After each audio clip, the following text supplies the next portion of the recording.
Hi guys, hello. This is Amrish Ambani and come once again with your new chapter, second chapter of science.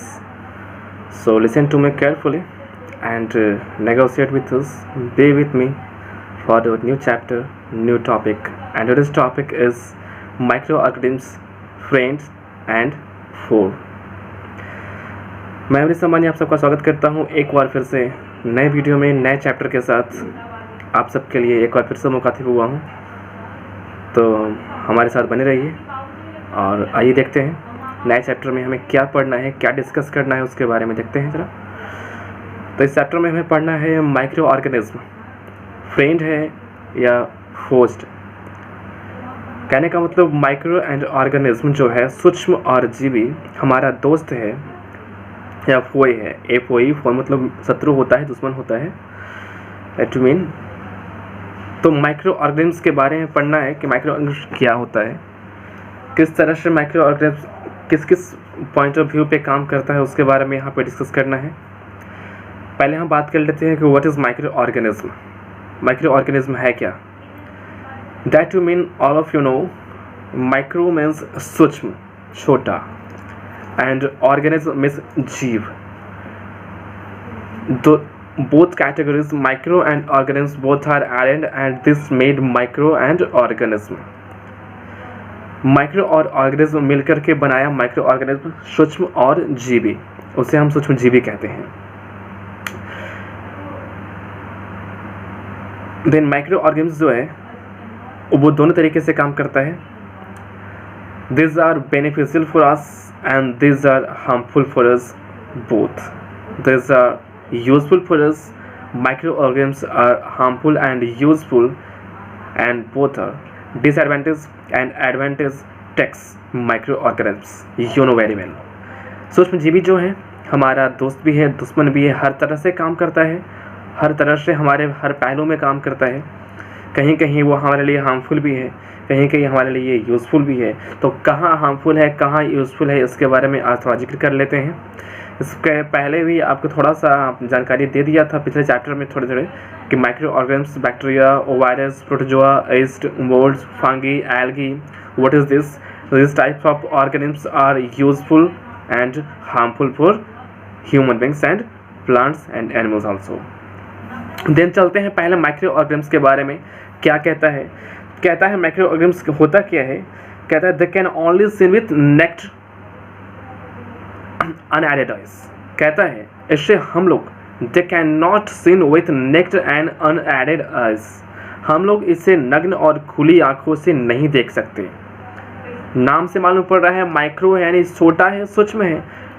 That's a clear point कि micro organism को हम लोग खुली आंखों से देख नहीं सकते हैं, ठीक है। we can only see this microorganism with the help of electron microscope and lenses, ठीक है। हम लोग इसे केवल एक इलेक्ट्रॉन माइक्रोस्कोप आता है उसके जरिए देख सकते हैं, या फिर लेंस होता है उसके जरिए आप लोग देख सकते हैं। इसमें एक छोटे छोटे जीव घूमते रहते हैं हर जगह। जैसे पानी हम लोग पीते हैं, वी कैन ड्रिंक वाटर, पी सकते हैं। जो पानी हम लोग पीते हैं वी ड्रिंक वाटर, तो उस पानी में भी कहीं ना कहीं माइक्रो ऑर्गेनिज्म अवेलेबल रहते हैं। यहाँ हम लोग बैठे हुए हैं, यहाँ भी कहीं ना कहीं हमारे चारों तरफ माइक्रो ऑर्गेनिज्म सर्वाइव हैं, माइक्रो ऑर्गेनिज्म अवेलेबल हैं, प्रेजेंट हैं। But hat is very sorrowful that we cannot see this type of microorganisms with their naked eyes, with our naked and unadded eyes।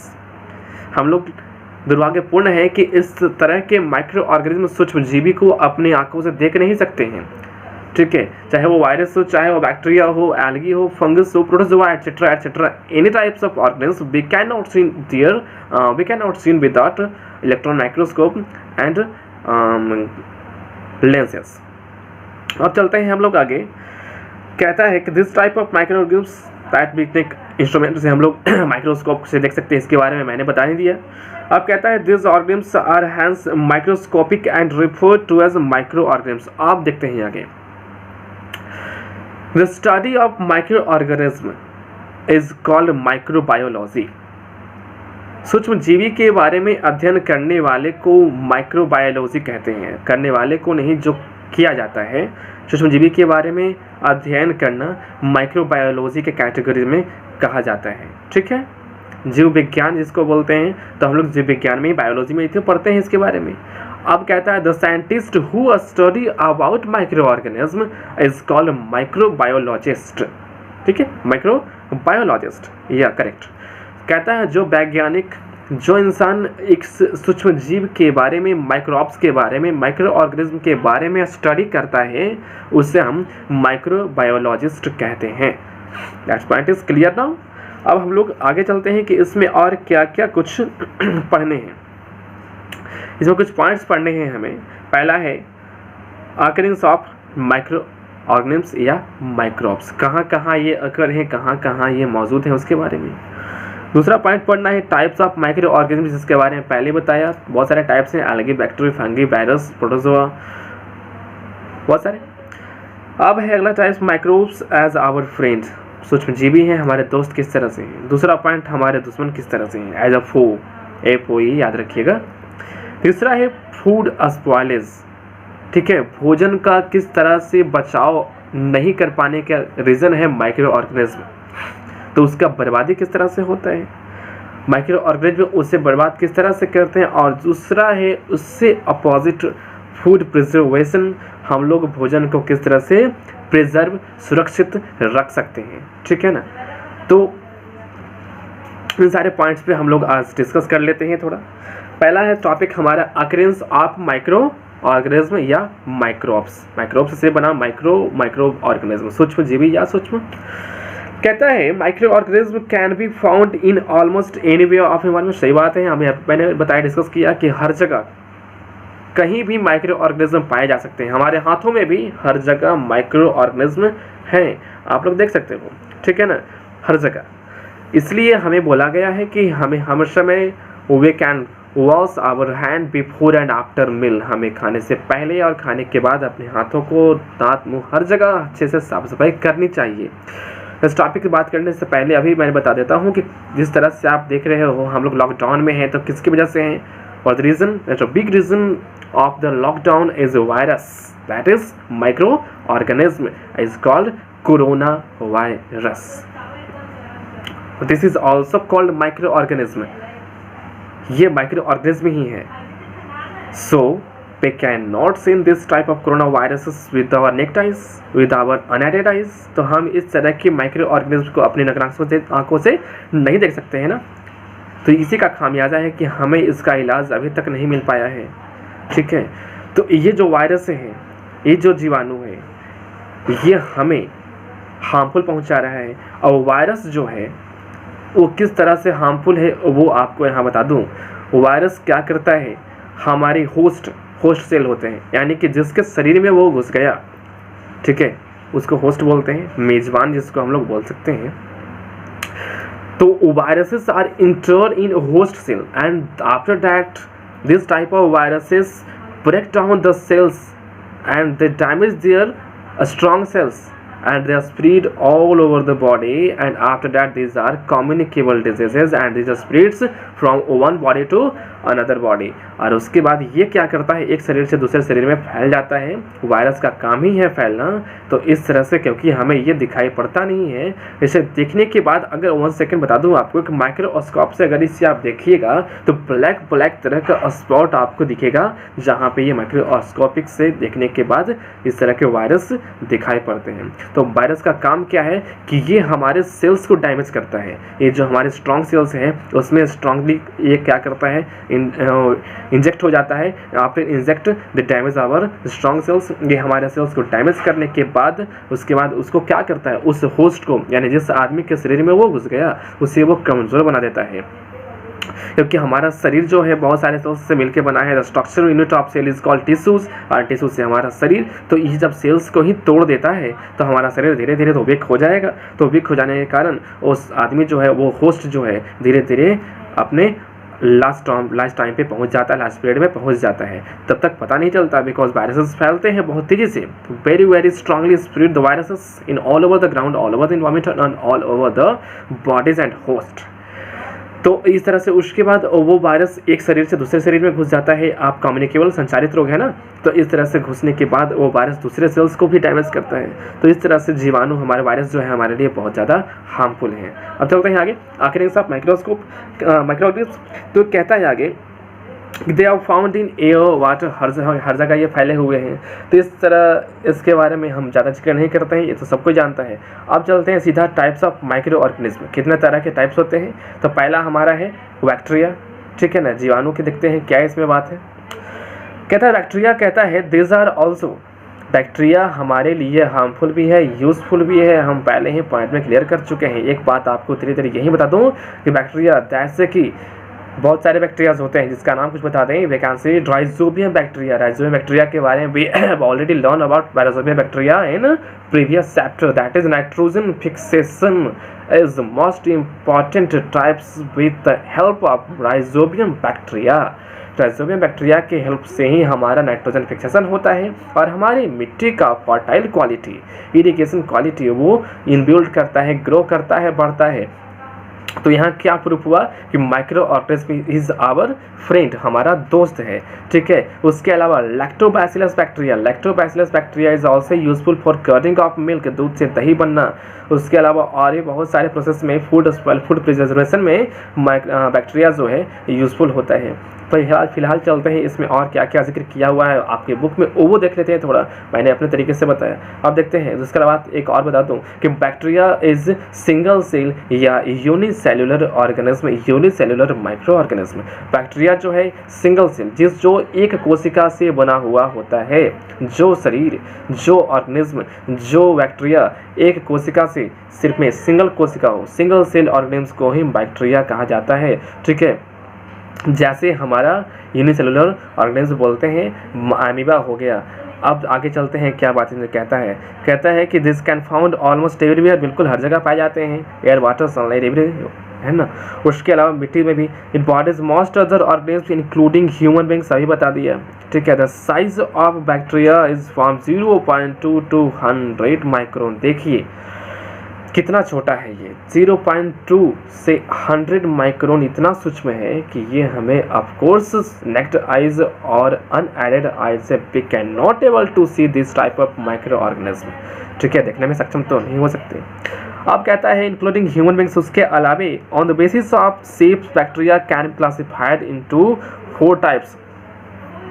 इनके आकार के अनुसार बैक्टीरिया को 4 भागों में डिवाइड किया गया है। पहला रॉड लाइक शेप, दूसरा स्फेरिकल शेप, तीसरा कॉनिकल शेप एंड चौथा हमारा है उसके अलावा कर्ड लाइक शेप, ठीक है। ये 4 तरह के भागों में। पहला रॉड शेप, आपके स्क्रीन पे इसका इंटरफेस आप देख सकते हो। रॉड लंबा इस तरह से रहेगा बैक्टीरिया का साइज। दूसरा कॉनिकल शेप, इस तरह से कॉमा आप देखते हैं ना, कॉनिकल शेप, कॉमा देते हैं हम लोग, उस तरह के शेप का। तीसरा है स्फेरिकल शेप, गोल गोल इस तरह से स्फेयरलाइक्स होगा, उस तरह का आकार अपना चेंज कर लेता है। तीसरा है हमारा कर्व्ड, इस तरह से ऐसे ऐसे ऐसे ऐसे मुड़ा हुआ, उसका इंटरफेस आप स्क्रीन पे यू कैन सी इजीली। अगला हमारा है स्पाइरल, स्पाइरल कैसे कहते हैं ना, ऐसे मुड़ा हुआ रहता है, इस तरह से ऐसे ऐसे चलता रहता है आपको, ठीक है ना, इस तरह से चलता रहेगा। तो इस तरह के शेप्स हमारा बैक्टीरिया का रहता है, क्लासिफाइड किया गया है। तो ये बैक्टीरिया के बारे में बात हो गया। बैक्टीरिया के बारे में बता भी दिया। These are useful for our environment, our soil. Nitrogen fixation में ये हमारा यूज़ करता है। नाइट्रोजन फिक्सेशन में राइजोबियम बैक्टीरिया जो है मिट्टी में सना रहता है, मिट्टी में बैठा रहता है, जिससे मिट्टी पेड़ का जो जड़ है और उसमें नाइट्रोजन फिक्सेशन का काम करना है। क्या काम करता है राइजोबियम बैक्टीरिया? नाइट्रोजन हम लोग डायरेक्टली नहीं ले सकते हैं, है ना, इन्वायरमेंट से we can not directly get nitrogen. They rhizobium जो बैक्टीरिया होता है वो हमें हेल्प करता है नाइट्रोजन को अपने इन्वायरमेंट से ले करके और मिट्टी में डालना, और मिट्टी से पेड़ में जो जड़ है उसके अनुसार ऊपर तक फैलता है। तो इस तरह से राइजोबियम जो है हमें हेल्प करता है। तो ये हो गया। उसके अलावा लैक्टोबैसिलस बैक्टीरिया के बारे में हम लोग आगे भी पढ़ेंगे, पहले मैंने बता भी दिया। चलिए कि दूध से दही बनना, कर्डिंग ऑफ मिल्क में ये भी हमारा हेल्प करता है। अब चलते हैं एल्गी के बारे में। एल्गी के बारे में मैंने ऑलरेडी आपको बता चुका हूँ। कहता है this are plant like organisms, है ना, जैसे मशरूम आप देखे होंगे, इसके बारे में मैंने बता दिया था, ठीक है। तो ये भी हमारे लिए कहीं ना कहीं यूजफुल है, कहीं हार्मफुल भी है। दैट आर यूजली फोटोसिंथेटिक, ये एक तरह का आउटर ट्रॉपिक भी बोल सकते हैं। यानी फोटोसिंथेटिक कहने का मतलब क्या हुआ, आप लोग बिल्कुल इसी से अवगत होंगे कि the process by which plants and organisms are made their own food with the help of photosynthesis process in the help of CO2 and water with sunlight. तो फोटोसिंथेसिस कहने का मतलब ये अपना खाना खुद बनाता है। They can not depend on host organisms, ठीक है ना, इसलिए बोला गया है। But do not have true roots, इसका कोई जड़ नहीं होता, इसका कोई पेड़ पौधा, इसका कोई पत्ता नहीं होता, ठीक है। इसके अलावा apart from this they can also found everywhere, river, ponds, lakes etcetera etcetera. Marshy lands, marshy कहने का मतलब दलदल भूमि में, कीचड़ में, हर जगह ये पाए जाते हैं, ठीक है, ठीक है। Water bodies, some forms of algae are unicellular, कुछ एल्गी जो होते हैं वो भी यूनिसेलुलर होते हैं। ज़्यादातर मोस्टली जो होते हैं ना वो यूनिसेलुलर ही होते हैं, एक कोशिका से ही बने होते हैं, ठीक है। ऐसे हम पहले ही बता देते हैं आपको, देर ना करते हुए। एमीबा जो है वो यूनिसेलुलर है, सिंगल सेल ऑर्गेनिज्म है, बिकॉज वो अपना खाना बनाता है जहाँ तहाँ इधर उधर मर्सी लैंड्स एंड कीचड़ वगैरह पाए जाते हैं।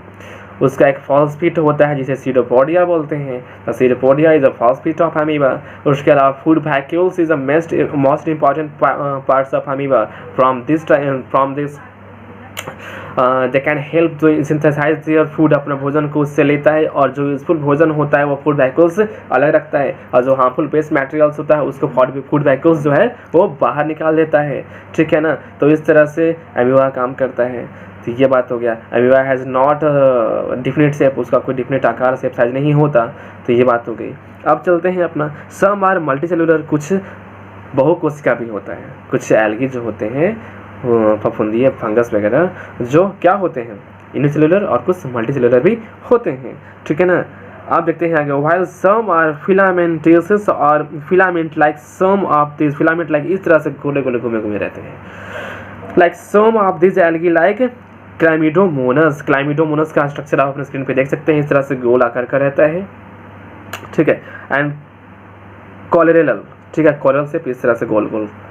उसके अलावा are unicellular while other like scalp and multi cellular. तो दो तरह के दोनों हैं, एक कोशिका भी है और बहुकोशिका भी है। अब आगे चलते हैं, हम लोग फंगी के बारे में पढ़ लेते हैं। फंगस मोस्ट इंपॉर्टेंट, ठीक है ना। कैसे मोस्ट इंपॉर्टेंट है वो देखिए। These are non green organism but algae are greeny. जो ग्रीन रहेगा वो वही फोटोसिंथेटिक प्रक्रिया करेगा, फंगस फोटोसिंथेसिस प्रक्रिया नहीं करेगा, बिकॉज ये नॉन ग्रीन प्लांट है, नॉन ग्रीन ऑर्गेनिज्म है, माइक्रोब्स है, ठीक है।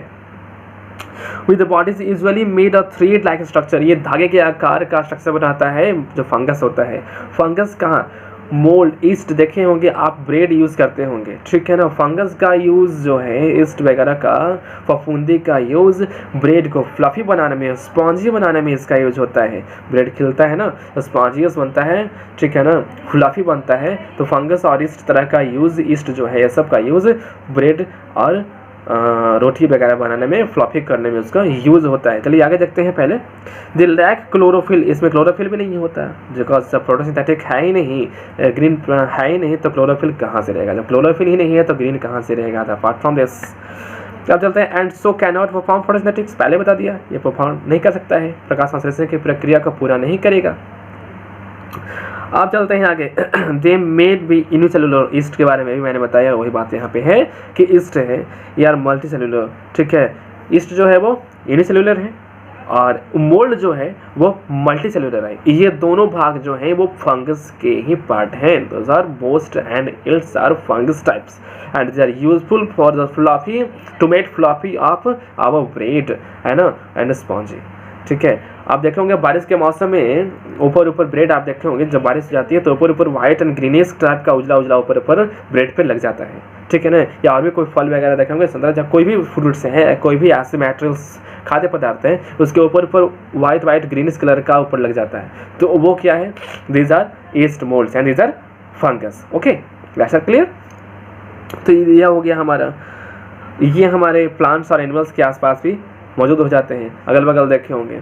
उसके अलावा देखे होंगे एक और चीज़ बताते हैं, पानी जब देखे होंगे ग्रीनी, पानी के ऊपर ऊपर ग्रीन ग्रीन लाइक का लेयर बन जाता है बारिश के मौसम। ज़्यादा अगर पानी क्या हो गया, जम गया, ठीक है ना, वाटर स्टोनेज हो गए, तो वाटर स्टोनेज ऊपर ऊपर ग्रीन कलर का परत लग जाता है, तो वो क्या है, हमारे एल्गीज और फंगिस के ही कैटेगरीज में आते हैं, ठीक है ना। तो एल्गी के बारे में मैंने क्लियर कर दिया।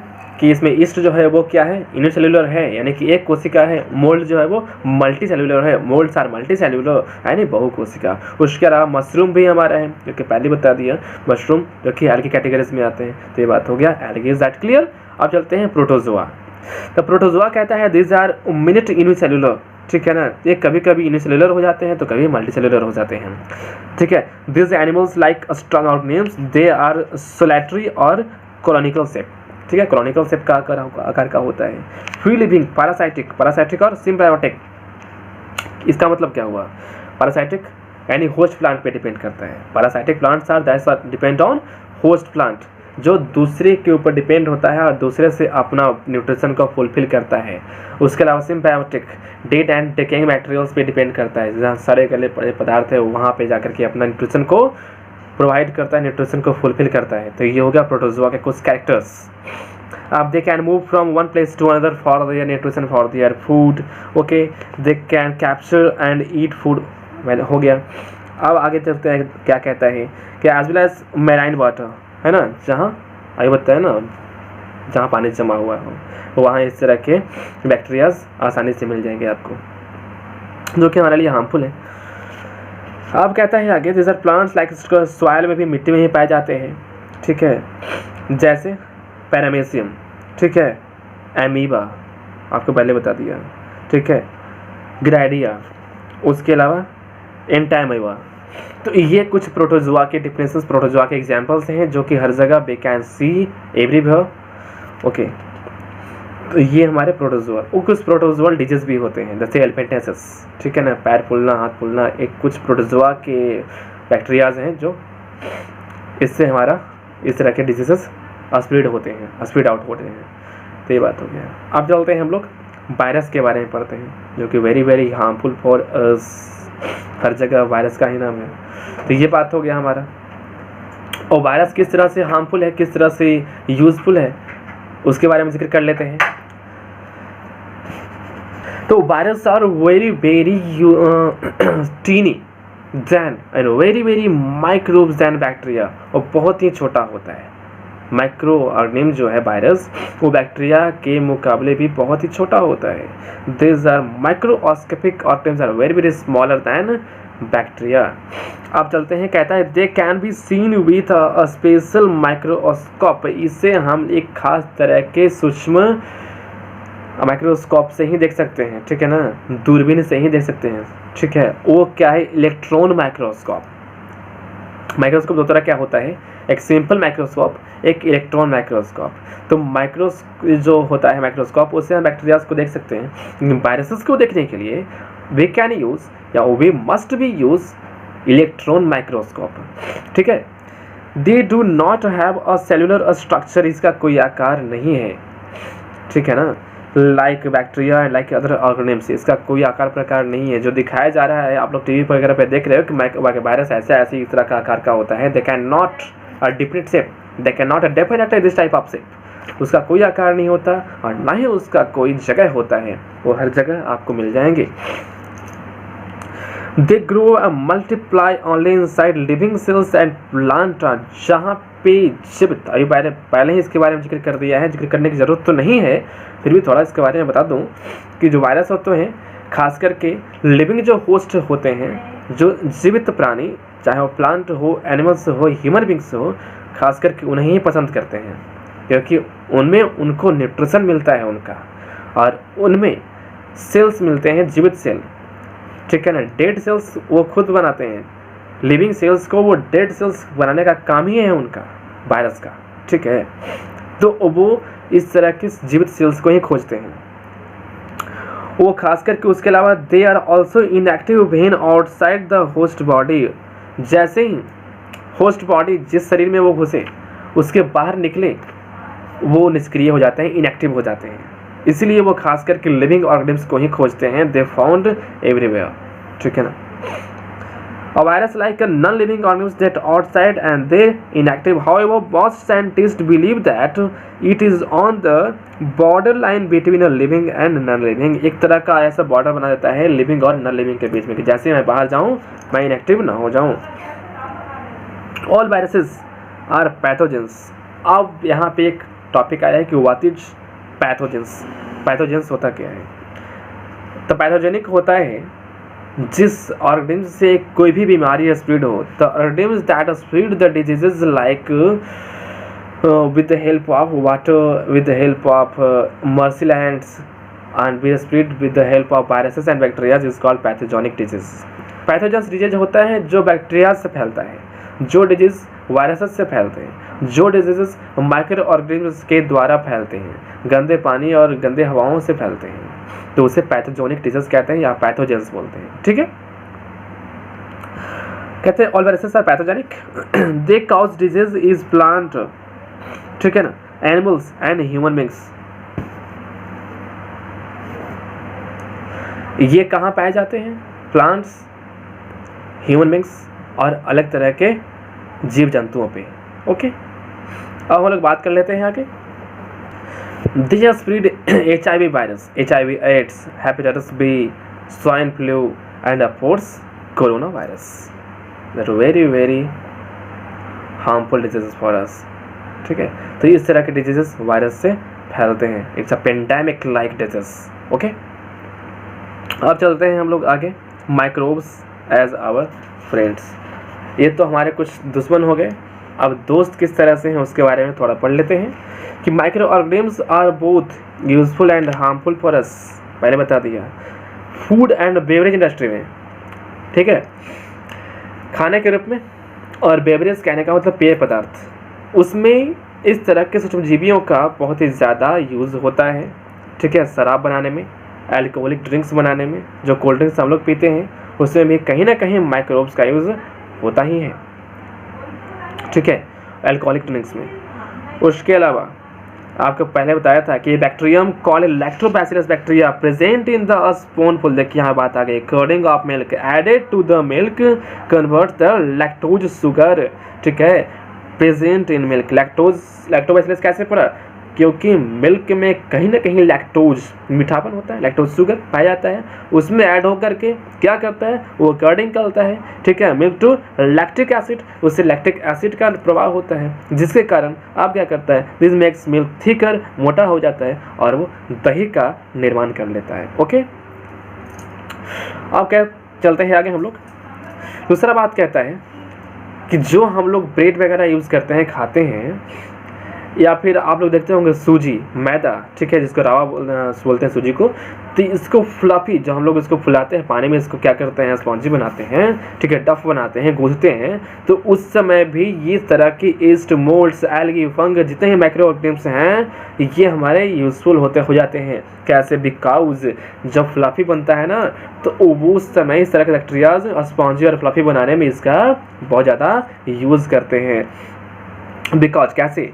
जैसे हम लोग डफ बनाते हैं, गूंथते हैं उसको, तो अंदर का जो CO2 होता है, कार्बन डाइऑक्साइड होता है, वो बाहर निकलने लगता है। ठीक है, अब बबल्स लाइक, ठीक है, बुलबुला टाइप्स, तो वो बबल्स जो है बाहर निकलने लगता है, और बबल्स जो है स्पॉन्जी बनना शुरू हो जाता है, फ्लफी बनना शुरू हो जाता है, और जब फ्लफी बनता है तो हमारा ब्रेड और अच्छे तरीके से वो खिल के बाहर आता है। तो इस तरह से डफ बनाने में भी माइक्रो ऑर्गेनिम्स हमारे लिए यूजफुल है, यानी कि फ्रेंड्स लाइक काम करते हैं। तो हम लोग इसका यूज़ किसमें? इडली बनाने में भी करते हैं, डोसा बनाने में भी करते हैं, ढोकला बनाने में भी करते हैं। उसके अलावा और भी जितने भी स्पॉन्जियस टाइप्स फूड हैं, उसके लिए हम इसका यूज़ करते हैं, जैसे ईस्ट का, मोल्ड का, ठीक है ना, जो कि बैक्टीरियाज हैं, एल्गीज हैं, तो इसका हम लोग इस तरह से यूज़ कर लेते हैं। उसके अलावा और भी बहुत सारे फूड्स हैं। तो ये बात हो गई हमारे लिए कि फूड के रूप में हम इसको कैसे यूज़ कर सकते हैं। ठीक है, फूड बेवरेज में, चाहे इस तरह से कितने केमिकल इंडस्ट्रीज में, बेकरीज में, इस तरह का बैक्टीरियाज हमारे लिए यूज़फुल है। अब चलते हैं microbes in a field of medicine, दवा में, मेडिसिन बनाने में भी इसका यूज़ करते हैं, दवाई के रूप में। कैसे? एंटीबायोटिक्स बनाने के लिए। ठीक है, पेनिसिलिन का आविष्कार किया था हमारा 1920 में अलेक्जेंडर फ्लेमिंग ने। ठीक है, उस समय इन्होंने कैसे किया, एक आपको बता देते हैं। जब इन्होंने पेनिसिलिन का क्या कर रहे थे, बैक्टीरिया के ऊपर रिसर्च कर रहे थे। ठीक है, जिस बैक्टीरिया के ऊपर इन्होंने रिसर्च किया, उसमें इन्होंने क्या गौर किया, कुछ बैक्टीरियाज हैं जो इनके एंटीबायोटिक्स में क्या करते हैं, एंटीबायोटिक्स में आकर के इन्हें डिस्टर्ब कर रहे हैं और इनके डिजीज़ को और स्प्रेड कर रहे हैं। तो उसी टाइम इन्होंने एक एंटीबायोटिक्स बनाया जिसका नाम पेनिसिलिन है। उस पेनिसिलिन जो कि आज भी चलता है, तो उस तरह के पेनिसिलिन यूज़ करने बैक्टीरियाज को ही कन्वर्ट करके इन्होंने पेनिसिलिन का आविष्कार कर दिया। तो यहाँ पे एक और बात अब आपको बता दिया हूँ। अब चलते हैं आगे कि bacteria and fungi are use to make a medicine called antibiotics. बिल्कुल, एंटीबायोटिक जो बनता है, एंटी का नाम क्या हुआ, एंटी का मतलब विपरीत, अपोजिट, उसको काट देना, एंटी कर देना, ठीक है। जिस बैक्टीरिया, जिस फंगस, जिस वायरस को कोई भी ऐसा दवा क्या कर दे, कील कर दे, उसको इनएक्टिव कर दे, उसको इंजेक्ट कर दे, उसको एंटीबायोटिक्स बोलते हैं। तो the combination of bacteria and fungus is called antibiotics. तो ठीक है, ये आपको मैंने बता दिया कि माइक्रो ऑर्गेनिज्म जो है बैक्टीरिया और फंगस के कॉम्बिनेशन को मिला करके एंटीबायोटिक्स बनाया जाता है। उसके अलावा बहुत सारे जो कि क्या करते हैं, जर्म्स को किल करने में हेल्प करते हैं। अब चलते हैं हम लोग आगे पेनिसिलिन के बारे में, जो कि पहले बताया, देख लेते हैं थोड़ा और।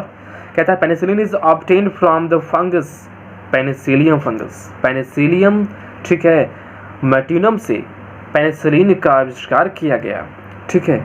इस तरह के जैसे स्ट्रेप्टोमाइसिन, इरिथ्रोमाइसिन, टेट्रासिलिन, तो जिस भी दवा के पीछे सिलिन लिखा हो, आप समझ लीजिएगा ये क्या है, एंटीबायोटिक है, पेनिसिलिन है, ठीक है ना। तो इस तरह के दवा आप यूज़ कर सकते हैं, इस तरह के पेनिसिलिन आप यूज़ कर सकते हैं। और some other common antibiotics made from bacteria और फंगस, जो कि बैक्टीरिया और फंगस के कॉम्बिनेशन से इस तरह के पेनिसिलिन या एंटीबायोटिक्स को बनाया गया है। तो बात हो गई। तो अब चलते हैं हम लोग, इंसुलिन क्या होता है। तो कहता है the human hormones are called insulin. जो हमारे शरीर में हार्मोन्स होते हैं ना, हार्मोनल चेंजिंग होता है। हार्मोन्स क्या होता है, हमारे शरीर में चेंज करने की प्रक्रिया है। तो हार्मोन्स के कारण ही हमारे शरीर में चेंजिंग आता है, हमारे शरीर में इस तरह के इनबिल्ट और इन्हांसिंग आता है, ठीक है। तो इसको बोलते हैं इंसुलिन की कमी। कभी कभी इंसुलिन की कमी भी हो जाती है, ठीक है, हमारे शरीर में, यानी कि हार्मोन्स की कमी हो जाती है।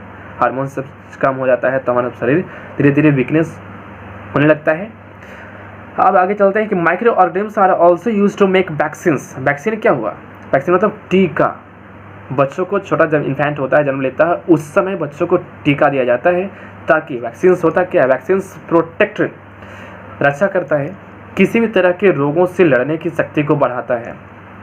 मान लिया जाए आप बड़े हुए और बड़े होने के बाद आपको पोलियो है, इस तरह से और भी डायरिया, कॉलरा, इस तरह के और भी जो डिजीजेज हैं, ठीक है, उससे लड़ने की कैपेसिटी को अगर बचपन में इस तरह की टीका पड़ जाए, डीपीटी, वैक्सीन्स और बहुत सारे होते हैं, ठीक है, तो इस तरह के टीका यानी इस तरह के वैक्सीन आगे आप ले लेते हैं तो आपको आगे चल करके रोगों से लड़ने की जो इम्यूनिटी पावर होता है, ठीक है ना, इम्यूनिटी पावर की इनबिल्ट करता है, ठीक है। वैक्सीन्स जो है protect humans and other animals from many diseases like क्या है, कोलरा, ट्यूबरक्लोसिस यानी TB, smallpox, chickenpox, hepatitis B.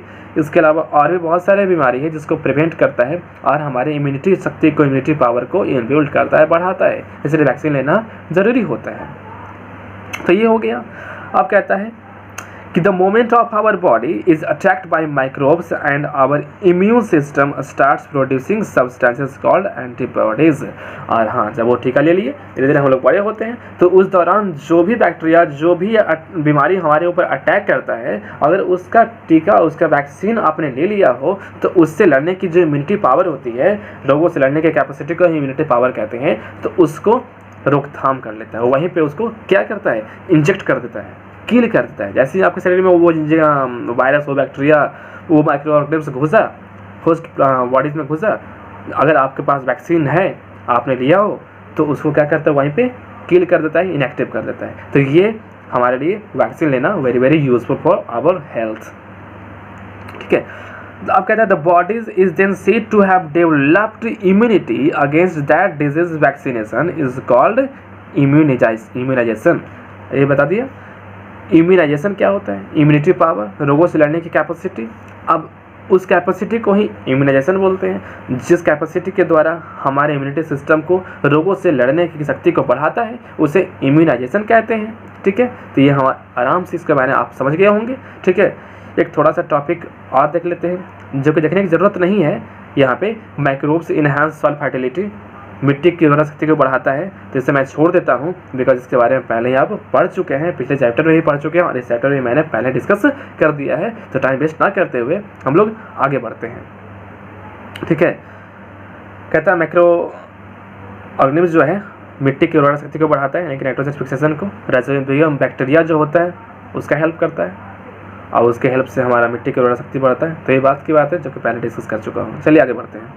Microbes help to maintain a clean environment. आप सूक्ष्मजीवी जो हैं हमारे वातावरण को शुद्ध करने में भी हेल्प करता है। कैसे? The important role playing by the micro organisms like bacteria and fungi is the decomposition of organic remains and waste materials on the earth. मिट्टी पे, पृथ्वी पे सड़े गले पदार्थ जो छोड़ दिया गया, जो जानवर हैं मर जाते हैं, उसको माइक्रो ऑर्गेनिम्स और जितने ही बैक्टीरियाज वगैरह हैं खा करके उसको ख़त्म कर देते हैं और मिट्टी में धीरे धीरे मिल जाता है। तो उस तरीके से हमारा सूक्ष्मजीवी जो है कहीं ना कहीं हेल्प करता है। ठीक है ना, और हमारे वातावरण को बैलेंस करता है, हमारे एनवायरनमेंट में जितने भी गैसेस हैं उसको बैलेंस करने में काम करता है, मेटामॉर्फोसिस करने में काम करता है। ठीक है, bacteria can be aerobic and anaerobic. ठीक है, दो तरह के होते हैं, एरोबिक एंड एनारोबिक, जो गल सड़ जाते भी हैं, जो ख़त्म नहीं भी होते हैं, दो तरह के। व्हेन एडेड, एरोबिक का मतलब जिसमें ऑक्सीजन हो, एनारोबिक जिसमें ऑक्सीजन नहीं हो, जो ऑक्सीजन को किसी तरह से लेता है, कोई किसी तरह से नहीं भी लेता है। तो दो तरह के होते हैं। ठीक है ना, जो वातावरण में रहता है, जो वातावरण में नहीं भी रहता है। When added to the sewerage, ठीक है ना, उसके अलावा microbes get involve in certain chemical reaction as a result of which they produce enzymes and clean the waste water. Sewage system को बढ़ाता है। सीवेज सिस्टम नलकूप को, वहाँ पे कीड़े मकोड़े हैं उसको भी खा करके वो ख़त्म करता है। वाटर बॉडीज़ को थोड़े थोड़े कहीं कहीं क्लीन भी करता है। तो इस तरह से हमारे लिए कहीं ना कहीं यूज़फुल भी है, इन्वायरमेंट को क्लीन करता है। ठीक है ना, केमिकल रिएक्शन करता है। केमिकल रिएक्शन का मतलब क्या, जो हार्मफुल बैक्टीरिया हैं उससे वो जाके लड़ता है, उसको खा करके हमारे वाटर सिस्टम को, वाटर बॉडीज़ को थोड़ा क्लीन भी करता है। उसके अलावा क्योंकि वाटर में भी कुछ कुछ बैक्टीरिया ऐसे भी हैं जो हमारे लिए यूज़फुल हैं तो इसके लिए ये काम करता है इन्वायरमेंट में। Microbes are also useful in separation fibres of some plants. बिल्कुल, कुछ पौधों में से जो रेशा होता है, फाइबर्स होते हैं, कपड़े जैसे कुकून, फफूंदी, कॉटन, ठीक है ना, अर्थवॉर्म्स, जिसके बारे में हम आगे पढ़ेंगे मेरे किसी चैप्टर में। तो उस तरह से प्लांट से भी हमारे लिए यह यूजफुल है भाई। ठीक है, अब कहता है the action of microbes is used in the tanning industries. During tanning bacteria attack the skins of animals and make them soft and pliable. Tanning industries, जहाँ पे ऊनी वस्त्र बनाए जाते हैं, जो उसके शरीर से, जो जानवर होते हैं उसके शरीर में जाकर के उस टैनिंग, उस जो फाइबर होता है उसको फ्लफी बनाता है, उसको और हल्का बनाता है। ठीक है ना, सॉफ्ट बनाता है, मुलायम बनाता है बैक्टीरियाज। तो इस तरह से कहीं ना कहीं इन्वायरमेंट में हमारा यूज़फुल होता है माइक्रोब्स। तो आज यहीं पर छोड़ देते हैं, फिर हम मिलते हैं अगले टॉपिक में, इसी चैप्टर में अगले टॉपिक के साथ अगले वीडियो में। तब तक के लिए यहाँ पर इसका पूरा डिस्कशन कीजिए, पूरा समझिए चैप्टर को, और तब तक के लिए अगले वीडियो में फिर से मिलते हैं अगले टॉपिक के साथ। तब तक के लिए नमस्कार, बाय बाय।